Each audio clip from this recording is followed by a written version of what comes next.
కరుణ చూపవయ్యా మా షిరిడి సాయిషా, కరుణ చూపవయ్యా.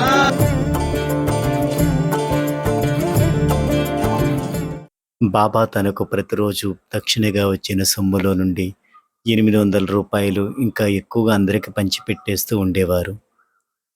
ఆఖరికి బాబా వద్ద కొద్ది నాణాలు మాత్రమే మిగిలి తిరిగి సాయంత్రానికల్లా పకీరైపోయేవారు. బాబా దాతృత్వం గురించి సాధువులకు, జ్ఞానులకు, భజనలు చేసేవారికి, పాటలు పాడేవారందరికీ నలుదిశలా వ్యాపించింది. కొంతమంది బ్రాహ్మణులు కుంభకోణం నుండి బాంబే వరకు వేదాంతం మీద ఉపన్యాసాలు ఇస్తూ దానివల్ల వచ్చే ఆదాయంతో జీవనం సాగిస్తూ ఉండేవారు. వారికి బాబా కీర్తి, దాతృత్వం, ఆయన భార్యకి ఇచ్చే సంభావనల గురించి తెలిసింది. బాబా నుంచి ఎక్కువ మొత్తంలో ధనం సంపాదించవచ్చనే ఆశతో షిరిడీ వద్దామనుకున్నారు. వారు బాబా ఒక ముస్లిం ఔలియా అని భావించారు. అందుచేత ఆయనకి నమస్కారం చేయడం ఎలాగా, అంతేకాక ఆయనకు వేదాంత సారం గురించి ఏ విధంగా వివరించగలం అని వారిలో ఒక పెద్ద చిక్కు ప్రశ్న తలెత్తింది. వారిలో వారే సంప్రదించుకొని పూర్ణ బ్రహ్మకు ఏ విధంగా నమస్కరిస్తామో ఆ విధంగానే బాబాకు నమస్కరించి ఎంతో ధనం స్వీకరించాలని చెప్పారు.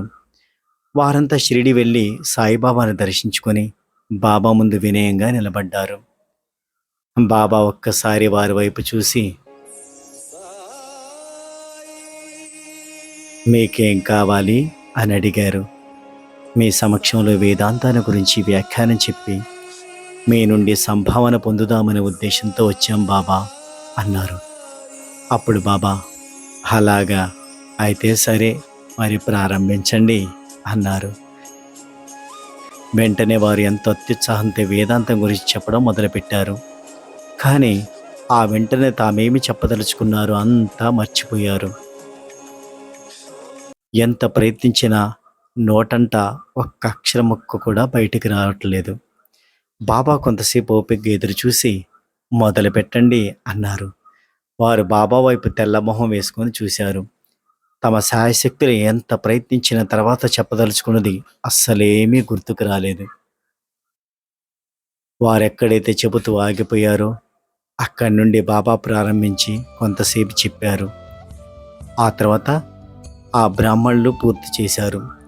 చేసిన తర్వాత ఆయనకు నమస్కరిస్తున్నప్పుడు బాబాని పూర్ణ బ్రహ్మ అని సంబోధించి, నమస్కారం చేస్తున్నది బాబాకు కాదు, పూర్ణ బ్రహ్మకు నమస్కారం చేస్తున్నాం అనే భావనతో తల వంచి నమస్కరించారు. తర్వాత వారు బాబా నుండి సంభావన ఎప్పుడు తీసుకుందామా అని ఆశతో ఎదురు చూస్తూ ఉన్నారు.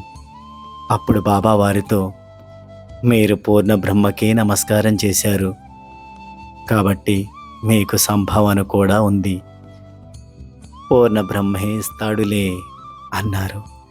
బాబా నుండి ఈ సమాధానం విని ఆశ్చర్యపడి వారు సాయిబాబాకు సాష్టాంగ నమస్కారం చేశారు.